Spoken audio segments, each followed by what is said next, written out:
Senhores, bom dia. Respeitar as pessoas que já estão aí presentes e que estão também aí no nosso sistema online. E essa é a forma mais prática que nós podemos estar juntos, né? Quero agradecer. Hoje é a quarta reunião do comitê aqui do Cinco Vaga. É a terceira desse ano. Começamos no ano passado, Nestor, só para você entender, que é o nosso convidado de honra hoje aqui, que vai falar de um tema bastante complicado, né, Nestor? E o Nestor, que é o nosso convidado, tem um currículo muito longo, muito grande aí. Quantas pessoas você tem como seguidores, Nestor? Rapaz, eu não faço ideia. Eu sei que o nosso YouTube está com 75 mil inscritos, a fanpage no Facebook, pouca gente está usando ultimamente, né? Tem 212 mil seguidores. No Instagram temos, acho que 25 mil. Então, a gente tem gente espalhada em tudo quanto é lugar aí. É modesto o homem, né? É só fala de 1000 para cima, né? Queria ter isso em dia, né? Além disso, Nestor, tu fez quantos livros, Nestor? Uns 10 já ou não? Não, ainda não. A gente tem 4 livros, né, escritos aí. Tem 3 que são meus. Tem 4 que eu escrevi e tem um que eu sou coautor. Então, 5 no total, né? 5 no total. É. E você diz que você não manja nada de segurança do trabalho, mas você está aprendendo agora, né, Nestor? Como eu, né? Eu sou um eterno aprendiz, isso é fato. Na segurança, na área de saúde ocupacional, é eterno aprendiz. Eu quero agradecer os presentes aí. Várias pessoas, estamos com um total de quantas pessoas aí já? 20? 29 aí, ótimo. A cada momento está aumentando mais. Eu quero agradecer a cada um que está aqui participando conosco. O tema hoje, o professor vai discutir um tema bem complicado, foi sugestão do nosso grupo. A única coisa que eu queria fazer um comentário antes que o leitor conversasse com a gente, nós temos aí quase 1h45 minutos de reunião, que termina meio-dia, pois se eu souber várias perguntas, eu acredito que vocês façam perguntas, porque o Nestor ele não manda só de CIPA não, tá? Ele manda de muitas coisas, ele manda de tudo. E, aliás, o Nestor, ele presta assessoria e consultoria, não só na terra dele, como todo o Brasil aí também, tá? E ele aceitou o nosso convite para poder discutir esse assunto e vamos fazer outros convites para ele com os temas que está tendo aí está colocado em destaque, principalmente o E-Social, LTCAT, PPP, CIPA, SEDO. Então, tem uma série de coisas bacanas aí para a gente poder discutir. E eu tenho um desafio para o grupo. Eu vejo o grupo discutindo internamente e eu gostaria que o grupo viesse também discutir conosco aqui. Não só lá digitando, mas vamos trazer os assuntos aqui em pauta. Hoje eu tenho um convidado aqui do Rio de Janeiro que veio aqui especialmente para a nossa reunião. Mentira. Ele veio fazer uma visita e eu trouxe ele para cá. Né? Ninguém vai ver ele aqui porque ele é pequenininho. Né? Eu enchendo o saco dele, porque ele aqui aproveita todo mundo. O cara passou aqui e já traz ele no laço. Veio visitar o teatro aqui e traz para a reunião. O assunto ele é tão importante que as pessoas têm medo de comentar, foge um pouquinho. E uma coisa, Nestor, que eu quero que você motive o grupo, nosso parceiro e companheiro, nós temos que enfrentar um pouquinho a realidade. Nosso desafio, Nestor, na área de comércio varejista, que somos o sindicato patronal, e onde a gente quer agregar o quê? Valor no negócio. Esse é o nosso desafio, agregar o valor no negócio. E o time da área de comércio, ele não vai ficar focado só na legislação. E eu tenho um desafio de sair fora, não da legislação, mas sair fora do prato, sair fora do filho, sair fora da xicrinha, sair fora dessa panela bendita aí. E eu tenho alguns desafios. Um deles é o seguinte trajeto. Eu não sei se todo o grupo sabe, mas nós estamos com um projeto já lá no Senado, dois projetos por arquivado, um já conseguimos desarquivar e tem 3 andando, que eu quero também discutir esse assunto com o passar do tempo. Qual o desafio, Nestor? Quando tivemos o Covid, esse assunto ficou em stand-by. Não houve complementação, mesmo que a empresa hoje é considerada responsável, só para você entender o meu desafio, tá, Nestor? E aí, claro, caiu de provisório, todo mundo ficou curado, os que morreram ressuscitaram, e o que quer dizer? Por que morreu? O seguinte, morreu, ressuscitou com a cura do acidente de trajeto. O bichinho morreu lá, ninguém dava atenção para ele, acabou o Covid, ressuscitaram o acidente de trajeto. Esse é o desafio. Claro, não depende só de uma pessoa, depende de todo mundo, né? Então, essa é uma coisa bastante técnica. A legislação que você conhece melhor do que eu, né, Nestor? A legislação da Previdenciária não acompanhou a legislação trabalhista e há um conflito de informações aí. E esse é um tema gostoso. Eu gosto de desafio, tá, Nestor? É isso que eu quero discutir com o povo. Eu quero que você fale o que você quer mostrar para nós, para que nós possamos estar bem atentos ao que nós queremos, né? Porque eu tenho uma preguiça, tá, Nestor? Vou dizer da minha pessoa. Eu não gosto de ler nada, só gosto de ouvir. E eu gosto de ver as pessoas trazer o resultado da ZNR para mim. Eu gosto de ver porra de ZNR, não. Você entendeu, Nestor? Ninguém sabe. Isso é eu, tá? Não gosto de ler. Entendeu? Eu quero ver você falar e discutir com você como se tivesse lido. Entendeu? Então, Nestor, esse é o nosso mal, mas é um mal importante, interessante. Que é esse dia 28 é o dia do quê, Fabião? É? É assim, bem importante para nós, né? Que é a Blueverde, que nós comemoramos aí a data que representa o Dia Mundial de Saúde e Segurança do Trabalho e o Dia Nacional também. Não é um dia para comemorar, dia 28, é um dia para refletir, né? E trazer ações. E uma das nossas ações é como, na área do comércio varejista, agregar valor ao negócio. Nestor, seja bem-vindo. Eu sei que falei mal de você, corrija aí o que eu falei, tá? E a tela é sua, e eu vou interromper você com algumas perguntas que você permitir, tá? Se não, na hora que você terminar, eu vou encher você de umas 10 perguntas, tá bom? E eu gostaria que as pessoas que estão presentes façam a pergunta para o Nestor, porque ele não sabe nada. Ele está aqui aprendendo com a gente, eu vou aprender com ele também, tá bom, Nestor? Manda bala, Nestor. É isso aí. Bom, eu quero aproveitar e agradecer, né, pelo convite, por estar aqui, né, nessa bancada seleta aí, né, e com a galera à distância aqui. E vamos refletir aí sobre esse tema, que esse tema é muito interessante, né, a cultura. E quando a gente fala de cultura, né, hoje se fala muito sobre cultura organizacional, cultura de segurança, e já tem alguns pesquisadores, influenciadores e tudo mais, que diz que não existe cultura de segurança, só existe cultura organizacional e tudo mais.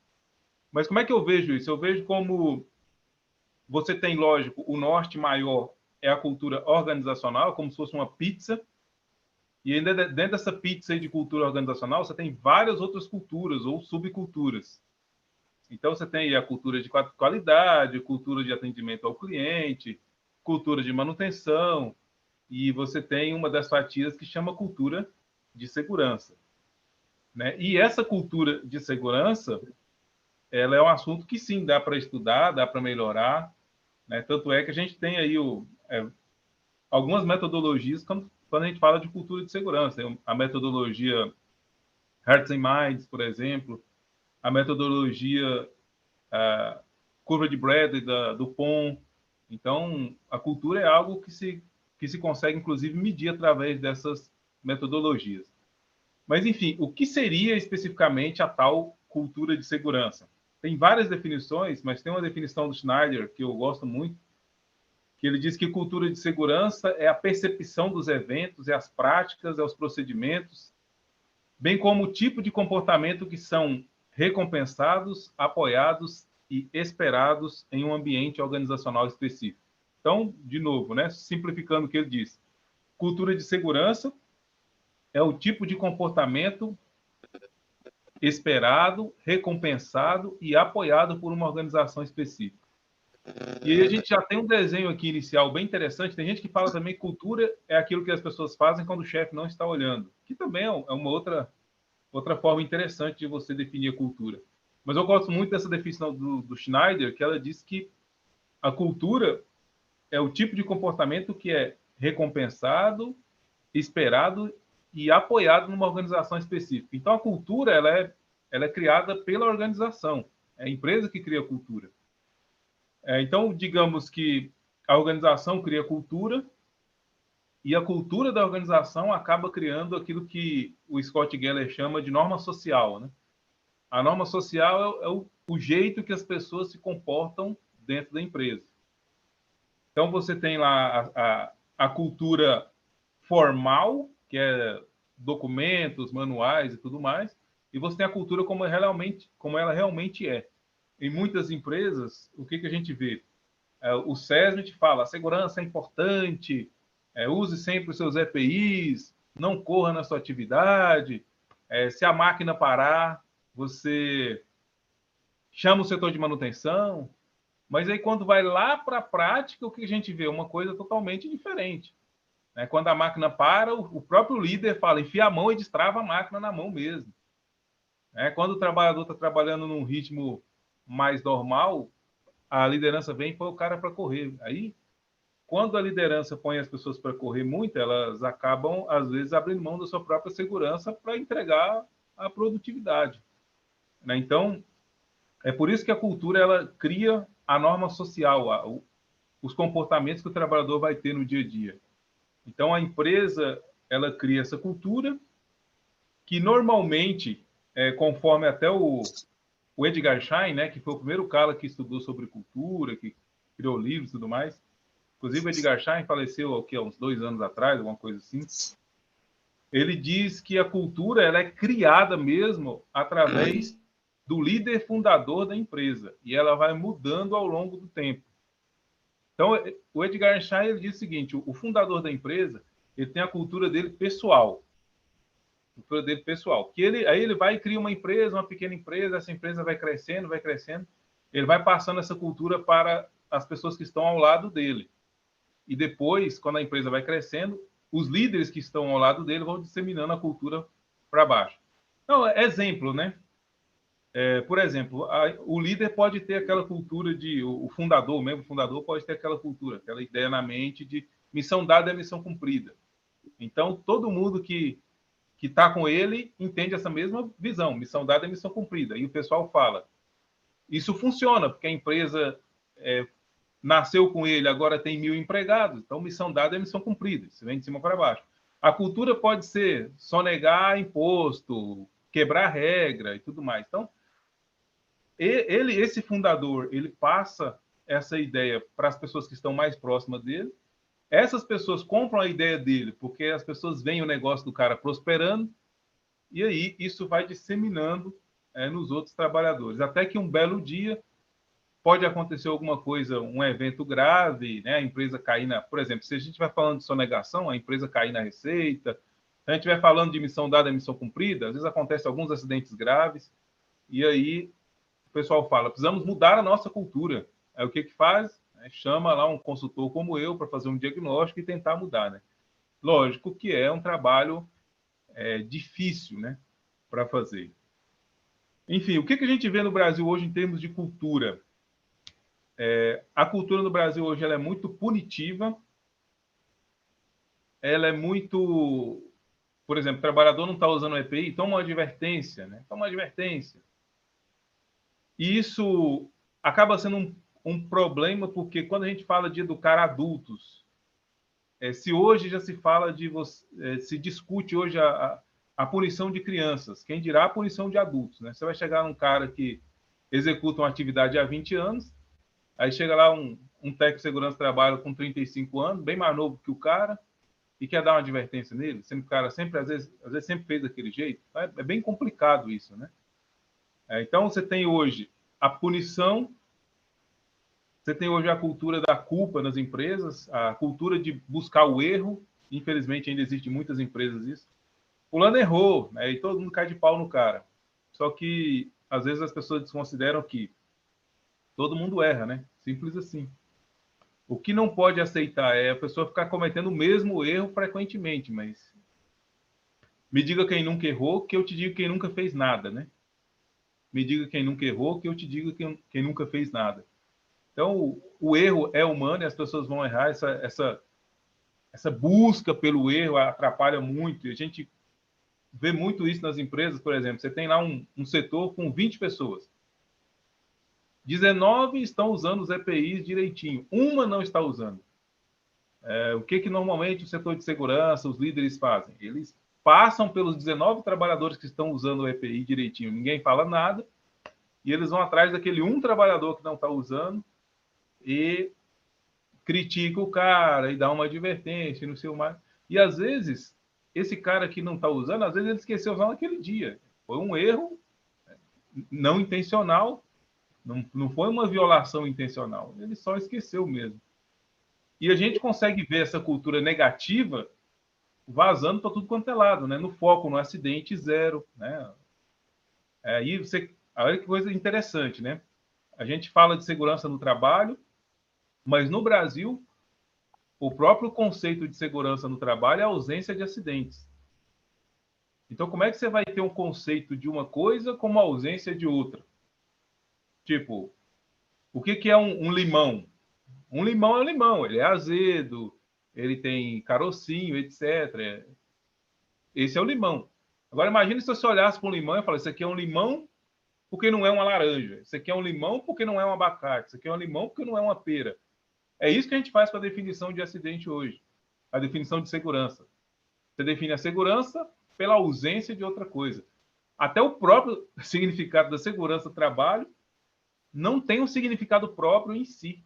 É por isso que até a galera das novas visões de segurança, eles tentam ressignificar, né, renomear o sentido de segurança, dizendo que a segurança no trabalho é a presença de capacidade, né? É você ter um ambiente de trabalho resiliente, que como enverga, mas não quebra, né? Que mesmo diante dos desafios produtivos, consegue produzir se mantendo minimamente seguro.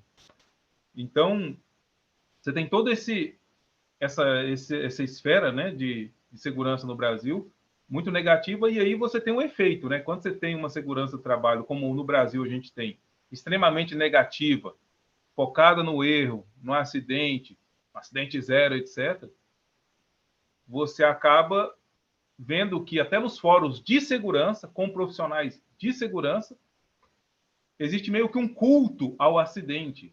Né? Os vídeos que mais viralizam no setor de segurança hoje são vídeos que falam sobre acidente, são vídeos que mostram pessoas se acidentando, morrendo, esmagadas. Quanto mais sangrento, melhor. É um sintoma de como a segurança no Brasil é negativa. Hoje, no Instagram, o maior perfil de segurança no trabalho não fala sobre segurança no trabalho. O maior perfil de segurança no trabalho só mostra vídeos de acidente. É isso que a gente tem hoje.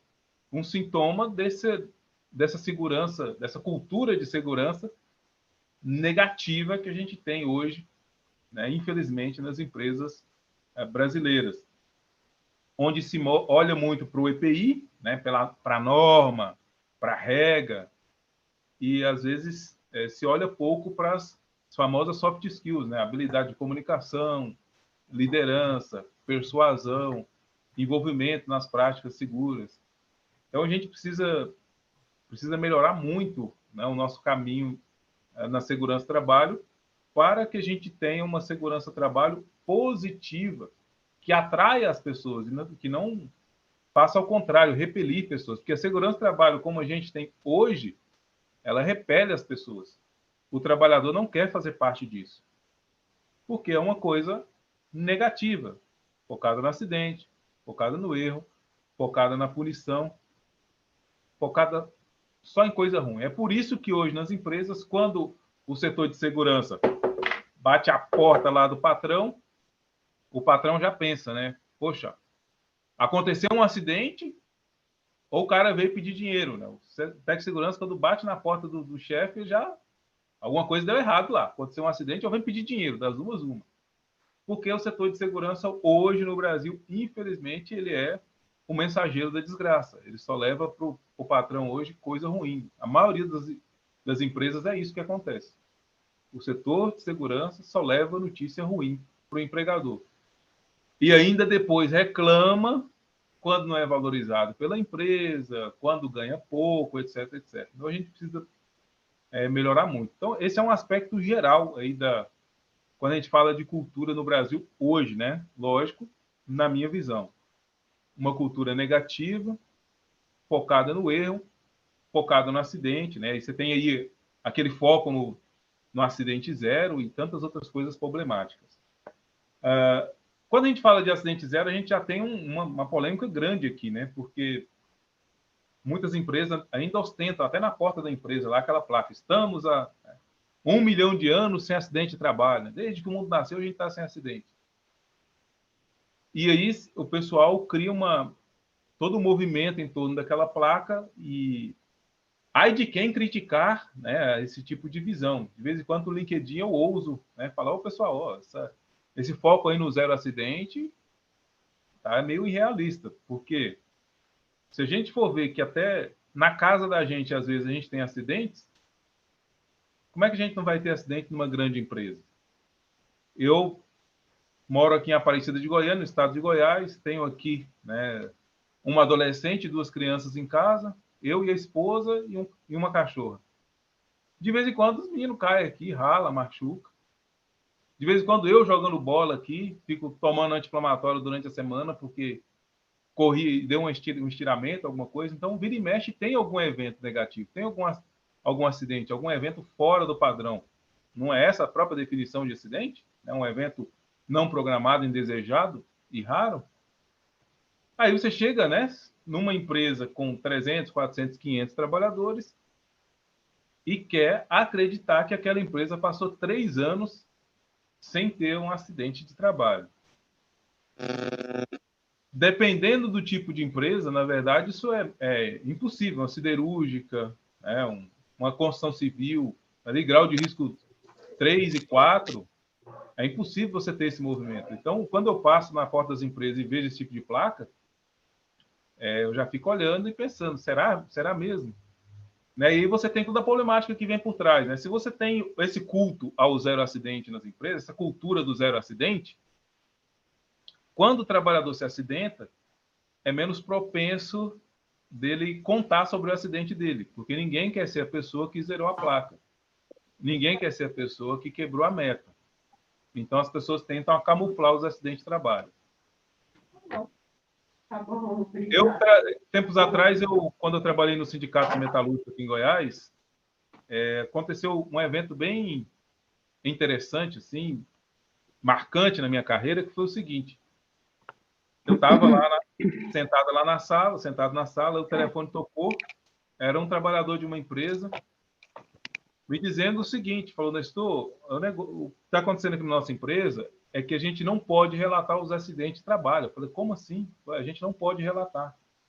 Eu falei, você pode me dar mais detalhes? Ele falou, que na porta da empresa tem uma placa lá dizendo que estamos sem acidente, então ninguém quer zerar a placa. Então, acontece que quando tem acidente na nossa empresa, a gente é chamado no departamento de saúde, no departamento de segurança, e eles convencem a gente a não relatar os acidentes. E eles dizem para a gente mais ou menos assim, você se acidentou, mas em vez de você ir para o INSS e ficar e dar entrada e ter toda a dificuldade para você receber, faz o seguinte, você vem para a empresa, bate o cartão normal, pode puxar uma cadeira, sentar e ficar sentado o dia todo. Você pode almoçar com a gente, lanchar com a gente, fica o dia todo aqui. Só não relate o acidente. Só não relate o acidente, que senão a gente vai ter que zerar a placa. Então, esse é um sinal, né, que a gente tem hoje do quanto essa visão negativista da segurança é ruim. Né? E quando você varre um evento grave, como é o acidente de trabalho, para debaixo do tapete, o que está acontecendo na verdade? Você está perdendo uma oportunidade de aprendizado e melhoria. Porque o acidente, uma vez analisado corretamente, ele traz para a empresa a possibilidade de aprender com o acidente e melhorar o sistema.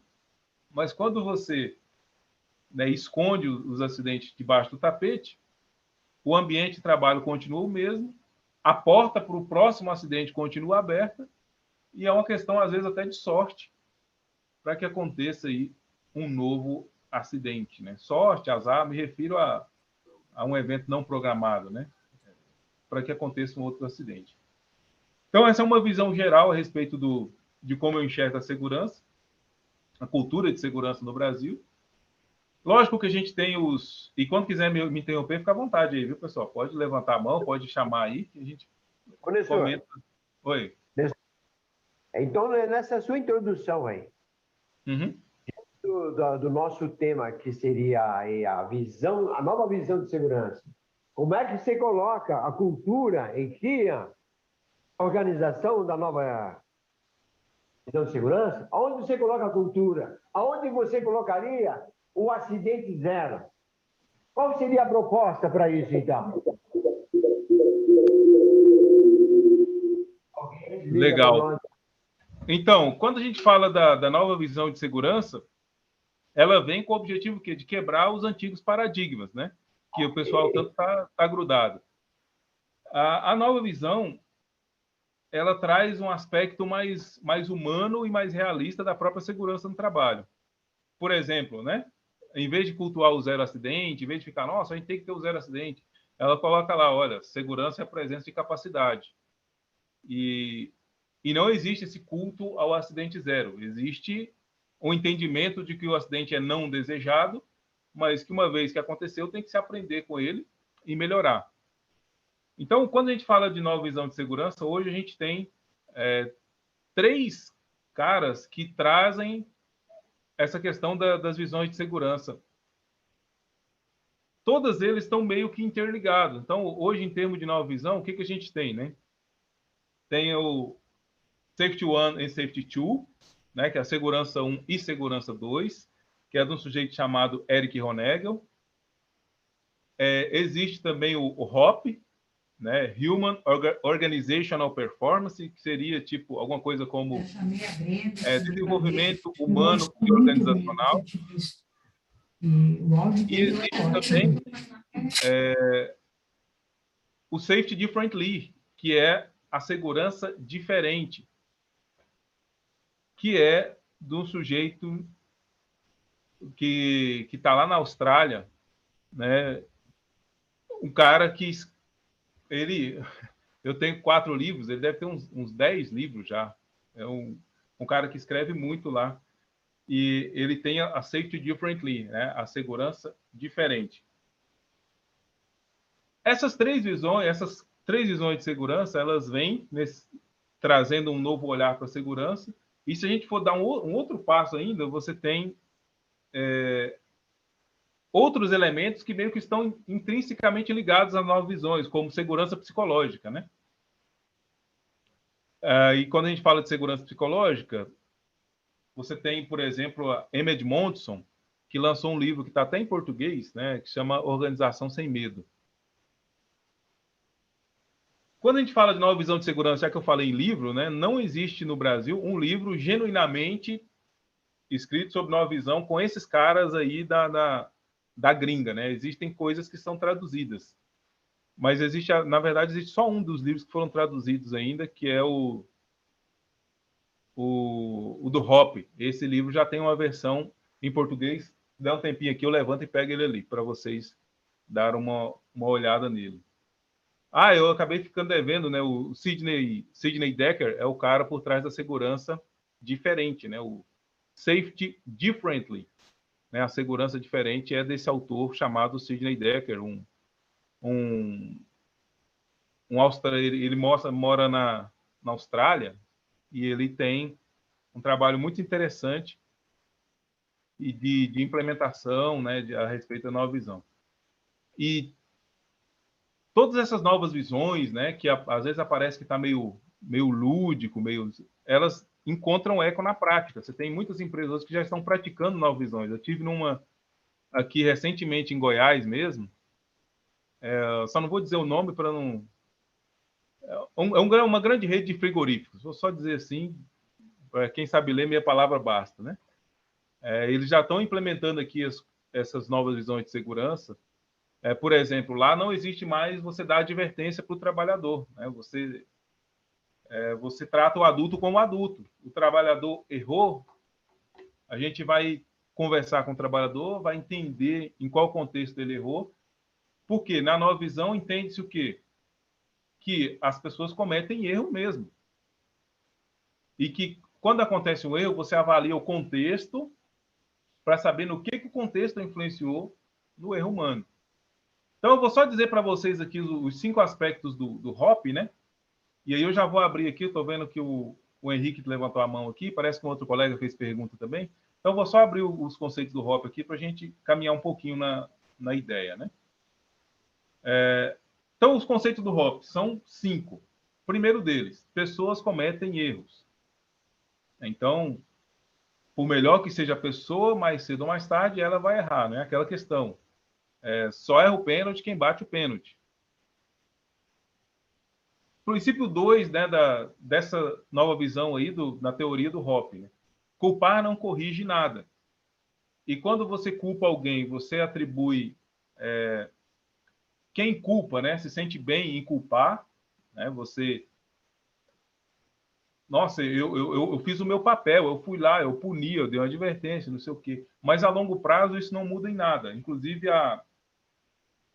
tem uma colega minha, a Juliana Blake, ela diz o seguinte, que quando você pune alguém, né, ela diz que aquele trabalhador que foi punido, ele muda de comportamento na presença do agente punidor. Mas tão logo o agente punidor se afaste, o comportamento da pessoa tende a voltar ao comportamento anterior, né? E isso, inclusive, é embasado por estudos, né? Tem estudos que mostram isso, até os próprios estudos do Skinner mostram isso, né? O Skinner, para quem não sabe, é um psicólogo americano que fez uma série de estudos com animais, né? Avaliando a questão do comportamento dos animais mediante o ambiente que eles estavam, mediante os alimentos que recebiam, etc, etc. O tópico 3, né, da nova visão aí, na ótica do HOP, né? O contexto dirige o comportamento. Então, se eu quero ter comportamentos melhores no ambiente de trabalho, ao invés de eu punir, ao invés de eu culpar, eu melhoro o contexto de trabalho. Por quê? Porque o ser humano ele é fruto do ambiente. Então, nós somos fortemente influenciados pelo ambiente que nós estamos. Se eu melhoro o contexto do trabalho, eu melhoro o comportamento. Inclusive, se a gente for ver, tem uma série de estudos baseados nos fatores humanos que vão justamente nesse viés. Vou apenas contar uma das experiências desses estudos. Um determinado motor de avião de uma determinada empresa estava tendo muito problema na questão dos mecânicos, porque eles não estavam conseguindo fechar corretamente a tampa do motor. E aí, o que as empresas aéreas ficaram em pânico, né? Porque, poxa, se você não fecha corretamente o motor, para quem não sabe o que é um motor de avião, nós estamos falando especificamente da turbina do avião. Se você não fecha bem a turbina do avião, cara, você pode ter um acidente gravíssimo, um acidente aéreo, né? E aí, o que as pessoas faziam? Velho, o mecânico não consegue fechar direito o motor do avião. O que nós vamos fazer para ele? Vamos punir esse cara, vamos demitir, vamos mandar embora. Muita gente perdeu o emprego por causa disso. Quando chamaram um profissional para fazer os estudos dos fatores humanos, para saber se tinha alguma outra coisa que estava acontecendo, porque eles mandavam um mecânico embora, eles davam suspensão, eles davam advertência, e vinha um outro cara e cometia o mesmo erro? Como assim? O que eles descobriram? Descobriram que, na verdade, a tampa do motor estava superaquecendo. Então, o cara da mecânica ia lá fazer a manutenção e, na hora de fechar, ele não conseguia, porque o trem estava quente demais. Aí, o que eles fizeram? Melhoraram o motor para que fosse possível o cara, mesmo com a tampa quente, conseguir ir lá e fechar. Então, quando a gente olha para o ambiente de trabalho, tem muito disso, né? Aquilo que inicialmente é visto como culpa do trabalhador, quando você faz uma investigação mais profunda, você vê que tem um fator sistêmico. Então, vamos para o item 4 do HOP, né? Human Organizational Performance, né? Desempenho humano e organizacional. A aprendizagem é vital, né? E quando ele fala de aprendizagem, nós estamos falando do quê? Do trabalhador aprender no ambiente de trabalho e melhorar os seus comportamentos, mas da empresa também aprender. A empresa também tem que aprender e melhorar. Aprender com os acidentes, aprender com incidentes, aprender com o erro, mas principalmente aprender com o que está dando certo, né? Porque a pergunta que fica é, né? O que está acontecendo quando um acidente não está acontecendo? O que está acontecendo quando um acidente não está acontecendo? Por que a empresa trabalha 200 dias sem nenhum acidente de trabalho e eventualmente acontece um acidente? O que saiu tão fora do padrão assim que ocasionou o acidente? Será que dá para a gente melhorar o nosso processo ainda mais para fazer o acidente se tornar cada vez mais raro? Esse estudo nas empresas, infelizmente, é muito escasso, porque o pessoal só fica preocupado com o acidente. Nossa, aconteceu um acidente, vamos mudar tudo, né? E, às vezes, ela se esquece que, na maioria dos casos, o acidente não aconteceu. A gente tem que descobrir o que está acontecendo quando um acidente não está acontecendo. E o quinto e o último elemento, e eu já vou abrir para as perguntas, é um elemento que aponta para os líderes. Como os líderes respondem às falhas, importa. Como os líderes respondem às falhas, importa. Por quê? O trabalhador, ele segue o líder. Né? E, às vezes, você tem nas empresas o quê? O trabalhador, muitas vezes, sendo massacrado pelo líder por conta de uma falha que ele teve. Então, como o líder responde às falhas, importa, né?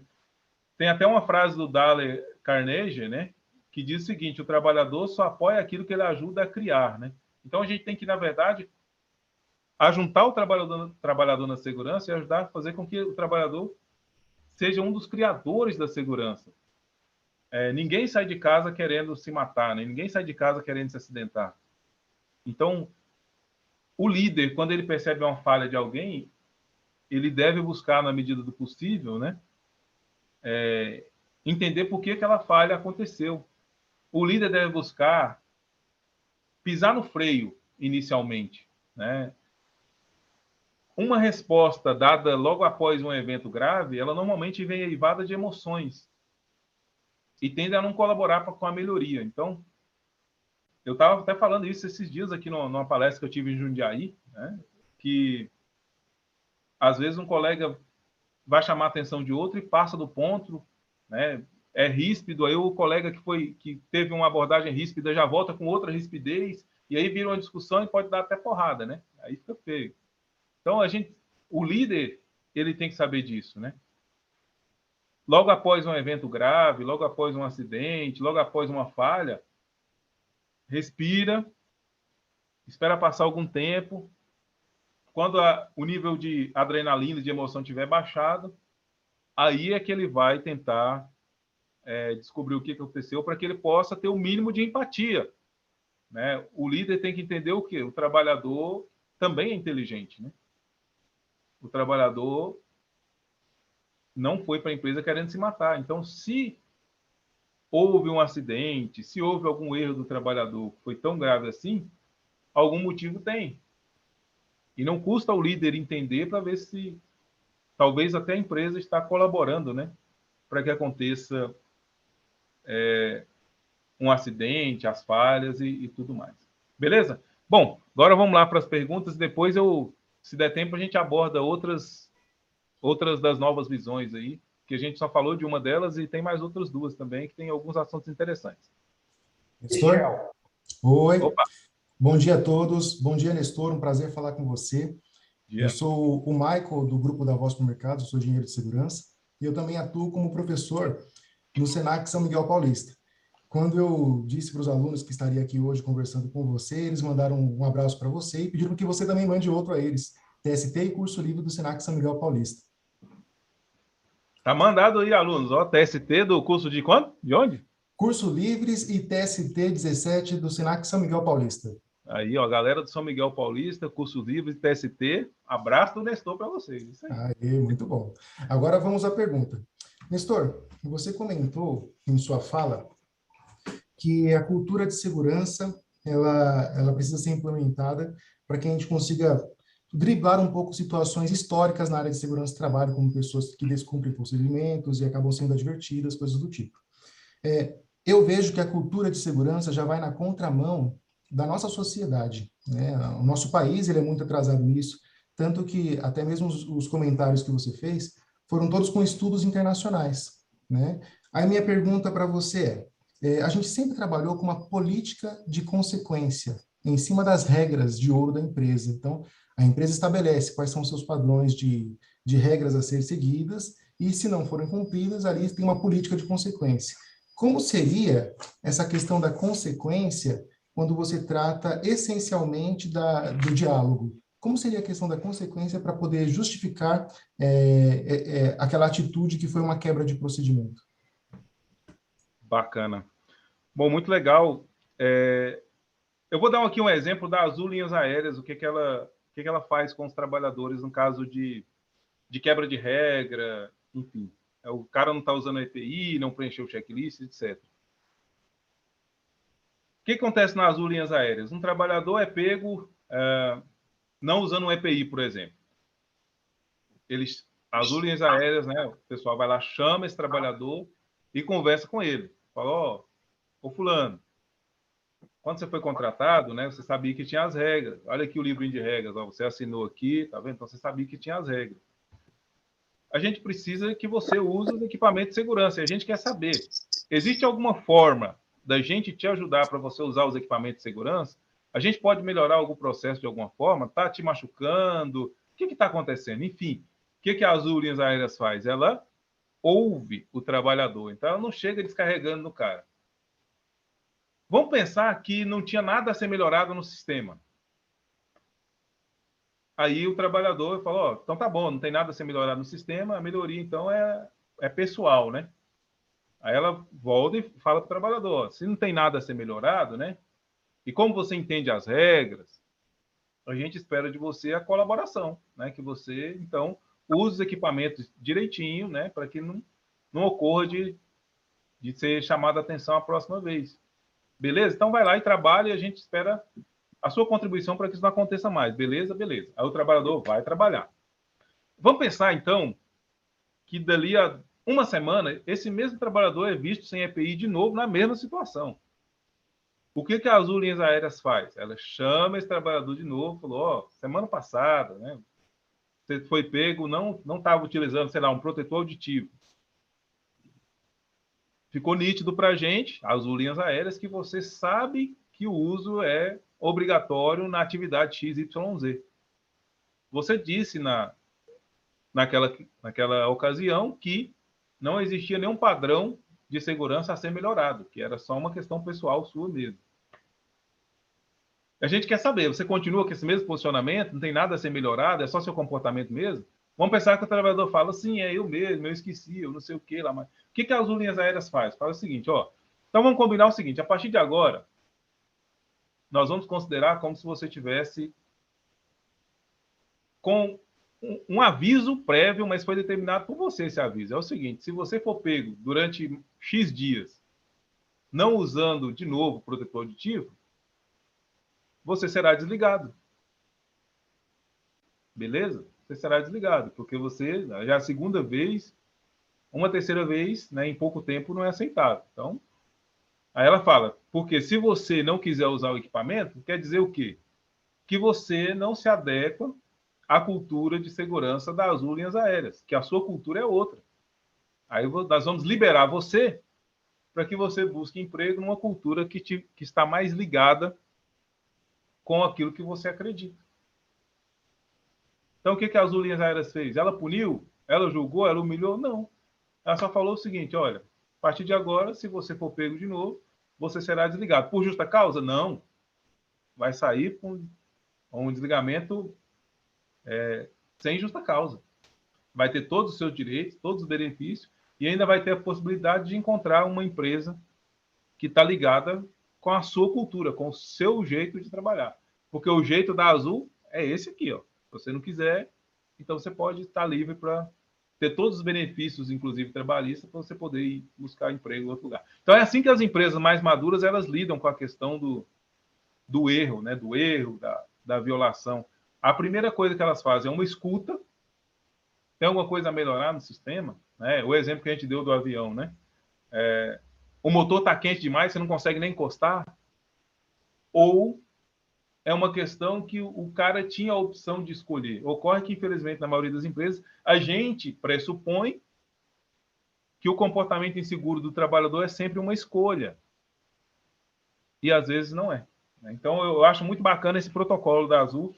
E eu acho que é um protocolo que está alinhado com as novas visões de você tratar o adulto como adulto. Não tem advertência, não tem suspensão, tem demissão em caso de reincidência. Mas tudo isso é sempre avisado ao trabalhador para que ele saiba onde é que ele está pisando. Michel, está contente aí com a resposta? Muito contente, estou satisfeito com a resposta. Eu acho que é novo, né? É novo, na verdade. É diferente do que a gente é acostumado a ver. A gente sabe que o público que a gente lida nem sempre tem essa visão tão límpida das coisas, né? E às vezes você tem outras estratégias são as diretrizes que a própria empresa decide tomar, né? Como consequência, e que também vai até justificar algumas ações. Mas eu entendi o ponto de vista dele e concordo que pode ser um ponto de vista superior ao que é praticado, pelo menos por mim, até hoje. Sim, porque o que acontece quando a gente vê nas empresas hoje? Você dá uma punição para um adulto, né? Só que aquele cara, às vezes, ele tem muita experiência na área dele. Aí você tem um cara que chega lá todo e dá uma advertência para ele não se sente bem com aquilo. E o que acontece? Eu já vi acontecer algumas vezes isso. Quando um trabalhador, principalmente aqueles mais respeitados, recebe uma advertência, ele vai e conta para os colegas. Os colegas compram a briga dele. Pô, mas como é que pode, velho? Você tomou uma advertência porque não está usando o protetor auditivo. Semana passada eu também não utilizei e não aconteceu nada comigo. Nossa, esse cara só pode estar de marcação com você. Nossa, mas... Aí cria aquela cultura, né? Aquela ideia do nós contra eles. Onde os trabalhadores, o próprio trabalhador do setor passa meio que combater o técnico de segurança, passa a não gostar do técnico de segurança. E por conta disso, se eu não gosto do técnico, eu não gosto do que o técnico faz. O que o técnico faz? Segurança no trabalho, as políticas de segurança. Então, de alguma forma, o trabalhador acaba se posicionando contra a própria cultura de segurança da empresa, contra o próprio profissional que representa tudo aquilo. E às vezes você tem um SESB que tem mais de uma pessoa. E essa carga negativa vai em cima de todos. E como a própria Juliana falou, né? O trabalhador punido muda de comportamento na presença do agente punidor. O agente punidor se afasta e tende a voltar ao comportamento anterior. O SESB passa no setor do cara uma vez por dia, duas talvez. E aí? Quem vai garantir que quando o SESB não estiver por perto, o trabalhador vai se cuidar? Então, por isso que eu gosto muito dessas abordagens mais maduras, elas dão mais trabalho, mas elas deixam a porta aberta para a escuta ativa e para o aprendizado e melhoria do sistema.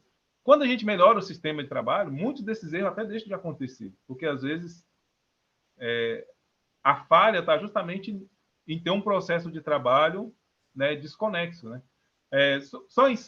Dar só mais um exemplo aqui que aconteceu semana passada, e aí já vou abrir para outra pergunta. Semana passada eu tive numa empresa onde a gente palestrando lá, todo mundo, né, sabia que não podia enfiar a mão na máquina quando o plástico enroscasse lá dentro da máquina que faz o selamento do material. Aí perguntando na sala lá, o pessoal admitiu que faz isso. Não, a gente enfia a mão e a gente... Mas por que vocês fazem isso? Ele fala, não, a gente faz porque o líder manda. Você está entendendo que tem um problema organizacional aí? O SESB te diz, não faça. Existe um procedimento escrito, não faça. Mas o líder manda fazer. Aí vem o técnico de segurança, vê que o cara enfiou a mão lá, vai lá e dá uma advertência para ele. É lógico. Todos os trabalhadores que estão naquele setor vão odiar esse técnico, porque eles sabem que o líder é quem está validando. Então agora ficou o líder contra o trabalhador. É esse tipo de coisa que acontece às vezes nessas empresas em que há punição. O líder diz uma coisa, o setor de segurança diz outra. E o trabalhador fica no meio do fogo cruzado, sem ter ninguém para ouvir a história dele. Professor, vou fazer do advogado ao contrário. Vamos punir o líder também. Entendeu? Ô, Michel, você viu o desafio? Ô, Michel, você viu o desafio que temos aí? Nós somos uma área de comércio, varejismo, mercado. Tudo bem? Agora, como é que você vai pegar o conceito? Já vai falar o Henrique. Henrique já vai falar já. Como é que você vai pegar esse conceito nas lojas nossas? Quantas lojas nós temos? Como é que você vai fazer isso numa máquina fatiadora? Como é que você vai fazer isso numa máquina de cortar carne? Como é que você vai fazer isso num cortador de frios? Hã? Olha, Caires... Então, a gente percebe que a gente está muito aquém da nova visão de segurança. Concorda ou não? Eu concordo. Sim. Inclusive, o que eu percebo é que o profissional, ele pode ser um mau marido, um mau filho, um mau aluno, um mau cidadão em geral, mas quando ele chega na empresa, ele tem que se adequar às regras da empresa, porque ele percebe que ali existem consequências e que ele depende daquele emprego para sustentar a família dele. Então, até hoje eu vejo que o mercado de trabalho, ele faz com que as pessoas, elas se adaptem a uma realidade e cumpram regras. Então, isso vai meio que na contramão, né? Essa orientação com adultos, às vezes, é um pouco na contramão do que eu tenho visto na minha vida profissional. Reconheço que deve ser uma questão superior à que é praticada hoje por nós, mas acho que vão ser levados alguns anos para a gente poder chegar a esse patamar, pelo menos no nosso segmento, não sei. Cadê o doutor Henrique, o anfitrião aí do Nestor? E você some? Fala, Henrique. Bom dia, pessoal. Vocês estão me ouvindo bem aí? Tá dando para escutar legal? Sim. Opa, maravilha. Então, se quiser liberar a minha imagem também, fica à vontade, tá? Primeiramente, queria agradecer aí o Nestor, tá? Obrigado aí por ter aceitado o convite, Nestor. Foi muito oportuno você estar participando aqui com a gente hoje, porque os supermercadistas na área de SESMIT, nos últimos anos, têm tido uma coisa chamada efeito manada, né? Então, o que acontece? O vizinho faz alguma coisa, os outros vão lá e copiam, que até de certo ponto é válido, né? Porque você viu que deu certo e aplica. Uma das coisas dentro do tema que eu vejo que tem tido uma mudança muito grande é a tal das certificações, né? Certificação ISO, a OSAS, né? O que acontece? Antes você tinha uma empresa que era certificada, que de fato fazia ali a cultura de segurança acontecer, que tinha um nível elevado de cultura de segurança. Até por uma questão de comércio, eu tenho observado que hoje as certificações ela está muito mais banalizada, né? Você vê uma empresa ali que tem aquela placa lá, que entra no mesmo raciocínio da placa lá de tantos dias sem acidente, mas que, na verdade, é só uma questão ali de status mesmo. Tem a certificação, mas na prática não ocorre também. Então, antes a gente tinha essa ideia que, a certificação é a nata da segurança do trabalho, é o alvo. Qual que é a sua visão aí hoje sobre essa questão aí das certificações, essas mudanças que têm acontecido aí no mercado relacionado à SESMIT? Legal. Bom, eu entendo que certificação ajuda a subir a régua, só que a certificação ela só sobe a régua até um nível, né? Só até o nível da obrigatoriedade. E aí, quando você tem essa questão de política de consequência, de certificação, de norma implementada nas empresas, o que acontece? Você fortalece essa ideia da segurança ser uma coisa negativa, porque todo mundo que não cumprir, pau nele. O que as empresas que têm uma cultura de segurança mais madura elas estão fazendo? Elas criam comitês, né, que são até conhecidos como learning groups, né, grupos de aprendizado, onde qualquer estratégia de segurança do setor é discutida com os trabalhadores daquele setor. E aí você não tem mais a segurança do trabalho por obediência. Você tem a segurança do trabalho pela consciência. Vou dar para vocês um exemplo prático de que aconteceu numa empresa de um colega meu. Ele estava tendo problema lá com as empilhadeiras que estavam vivendo riscadas na parede. Foi tentado de tudo, tá? Checklist, punição, mas não tinha como. O trabalhador sempre riscava a parede lá com a sua própria empilhadeira a ponto de causar um acidente grave. Reuniu-se, né, os profissionais e discutiram, não sei o quê, falaram, vamos chamar um consultor. E chamaram um colega meu lá. O que esse colega fez? Primeira coisa, repintar a empilhadeira toda, né? Pintou ela, ficou seminova. Outra coisa que eles fizeram, colocaram um estilo na empilhadeira, um negócio meio adesivo, né, que eles pudessem colar e retirar as placas, que eles iam usar essas placas de forma estratégica. Era o seguinte, então, de manhã, quem vai pilotar a empilhadeira? O Nestor. O Nestor ia lá e colocava a placa da empilhadeira lá. Tipo assim, ó, essa empilhadeira aqui é do Nestor. Tu não é meu, ela é minha. E esse Nestor, ele ia ter que fazer o checklist da empilhadeira dele. Agora a empilhadeira é dele, tá com a placa dele. E o que acontece? A cada 30 dias que não acontecesse nenhuma ocorrência, eles iam se reunir, ia ter um cafezinho, ia ter e coisa barata, cafezinho, salgadinho, né, daqueles que a gente compra aí do centro de salgado, não sei o quê, para comemorar 30 dias sem ocorrência. E assim que eles fizeram, e conseguiram acabar com os problemas de ralar a empilhadeira na parede e até ter a chance de acontecer um acidente grave. Tudo o quê? Devolvendo a propriedade da empilhadeira para o trabalhador, envolvendo o trabalhador nas ações, né? Então, reuniu com o trabalhador, pediram sugestões de melhoria, fizeram um checklist com a sugestão dos trabalhadores, pintou, né, colocou a plaquinha com o nome de cada trabalhador, tinha a sua placa que ele usava no turno dele. Então, quando você quer elevar o sentimento de propriedade em segurança, é assim que você vai. Você traz isso para um lado mais humano e não para o lado normativo. A norma é importante. Eu não estou em nenhum momento aqui dizer que norma não é importante, NR não é importante, sei o quê. Só que NR, norma, ela sempre é o parâmetro mínimo. E às vezes a pessoa fica tão grudada nesse parâmetro mínimo e não desenvolve a sua segurança para uma segurança mais madura. Uma segurança mais madura requer que eu faça a segurança do trabalho não para o trabalhador, requer que eu faça a segurança do trabalho com o trabalhador. O foco muda, né? O Scott Geller até tem uma frase que eu gosto muito, ele diz o seguinte: o trabalhador só apoia aquilo que ele ajuda a criar. O trabalhador só apoia aquilo que ele ajuda a criar. E hoje, infelizmente, no Brasil, poucas vezes a gente chama o trabalhador para criar alguma coisa em segurança. A gente normalmente chega com a iniciativa pronta e fala, toma isso aqui e segue. Vou dar um exemplo bem básico para vocês.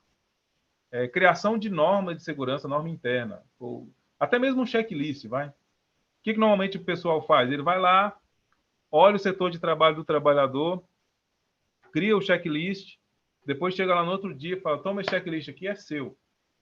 A partir de amanhã já pode começar a fazer esse aqui. O cara fica olhando para você com cara de paisagem e fala assim, tá bom. Só que assim, em qual momento ele foi ouvido? Aí, como o checklist é feito dentro do escritório, em boa parte dos casos, ele não consegue abordar a realidade daquele ambiente de trabalho. E aí ele não é aplicável.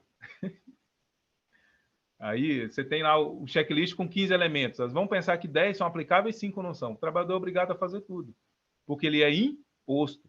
Agora, quando você ouve o trabalhador, você tem uma possibilidade de ter um documento mais realista com o ambiente de trabalho dele, que o trabalhador sabe, conhece o ambiente de trabalho dele, conhece o maquinário, e você tem a chance do quê? Do trabalhador comprar a ideia do checklist. Afinal, o checklist agora não lhe foi mais imposto. O checklist agora veio de um consenso da equipe de segurança com o trabalhador. Então, é assim que eu vejo essas certificações. Elas são bacanas, é bacana porque leva a régua, mas você sobe até certo ponto. Eu nunca vi uma empresa ter uma cultura de segurança madura porque cumpre regra. Nunca vi. Normalmente a empresa tem a segurança madura quando os trabalhadores participam. E seja lá qualquer certificação, normalmente o trabalhador não é chamado a participar. Ele é chamado a se tornar conforme. Mas não participar, não ajudar a criar, não ser chamado para dançar, né, como eu gosto de dizer. Ô, Nestor, é excelente essa sua colocação. É exatamente isso que eu queria levantar esse ponto. Até hoje mesmo aqui, acredito que alguns dos colegas aí, quando viu o tema, já remete assim, pô, inovação. Já pensa que vai ser apresentado algum aplicativo, alguma solução tecnológica, e nem sempre a inovação ela passa por uma solução aí tecnológica, robótica. Pô, se vir acompanhado disso, muito bom. Mas você tem uma visão de segurança diferente, passa muito mais pelo comportamental, por envolver as pessoas, pelos fatores humanos e por um olhar diferente do que acontece, né? E está sendo muito oportuno. Esse exemplo seu aí do checklist da empilhadeira é excelente. É exatamente isso que acontece. Inclusive, você falando, eu me vi cometendo esse erro. Pô, você faz aquele checklist maravilhoso, dá lá e você vê que não funcionou. Por quê? O trabalhador não se sentiu parte daquilo, você não conseguiu envolvê-lo. Então, assim, muito obrigado pela contribuição, respondeu exatamente o que eu estava querendo aí que fosse levantado da pauta. Legal. Só contribuindo aqui nessa pergunta para a gente encerrar ela, eu fiz recentemente um trabalho numa empresa bem grande, uma multinacional. A gente fez esse trabalho na Bahia, no Rio Grande do Norte, no Ceará e em São Paulo.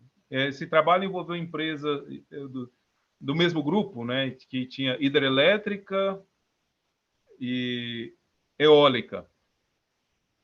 A primeiro momento, né, o que aconteceu? Aconteceu um acidente e essa empresa queria dar uma resposta para a parte internacional. Né? Então, falava, vamos contratar alguém para mostrar que a gente está fazendo alguma coisa. Aconteceu um acidente, um trabalhador teve uma amputação, um acidente grave, que a gente está fazendo alguma coisa. E eles me chamaram, né, para fazer um trabalho com eles.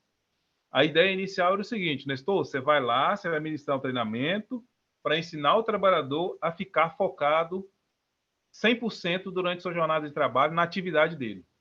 Aí já teve o primeiro embate, né, nessa proposta, que eu falei para eles, olha, eu entendo que é possível melhorar a atenção do trabalhador na atividade, porém, ninguém consegue ficar 100% focado na tarefa o tempo todo.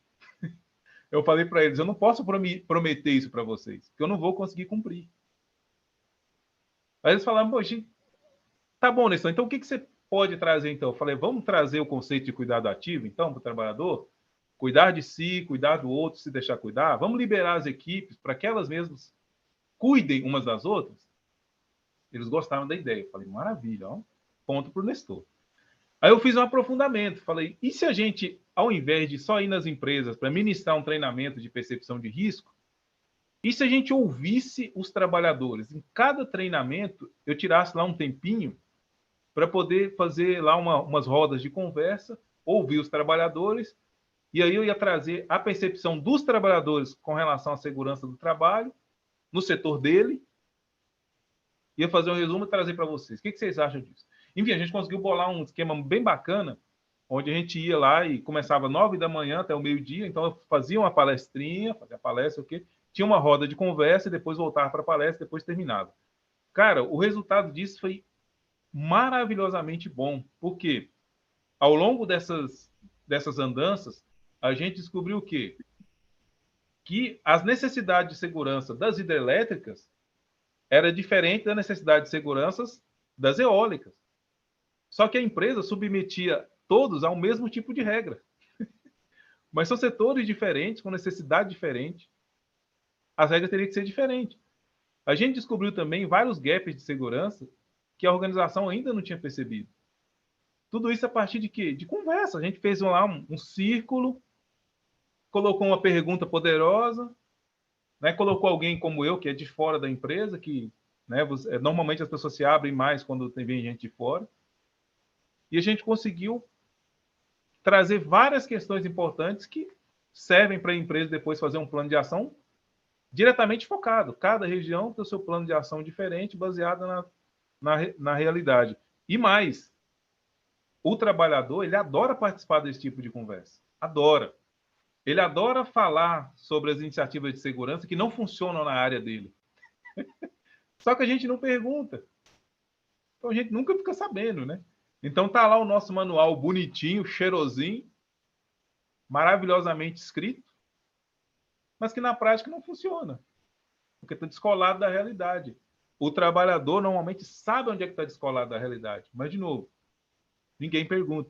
Só encerrando isso aqui, nessa empresa em questão, teve um grupo lá de trabalhadores que me disseram o seguinte, e essa percepção foi validada por todos no grupo. Tá? Eles disseram o seguinte, a gente gasta cerca de 60%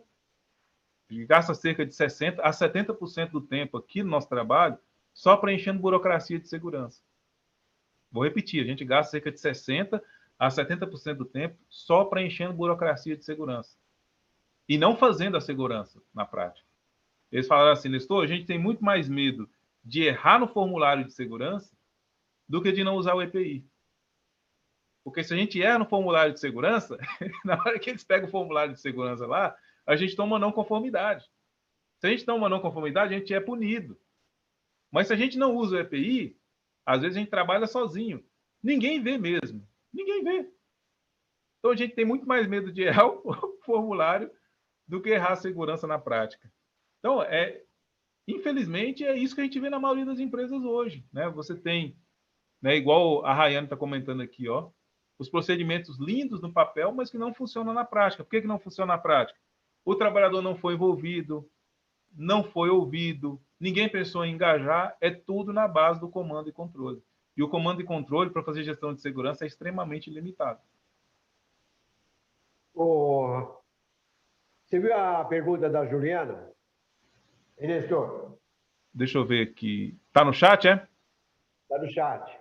Ah, tá. Deixa eu ver aqui. Minha dúvida é como aplicar dentro das empresas, no ramo que tem turnover alto. Muitas vezes pelo trabalhador que não se adaptou e realmente quer mesmo esse desligamento ocorra. Então, Juliana, se você tem um trabalhador que não se adaptou, a melhor coisa é realmente ele ir embora.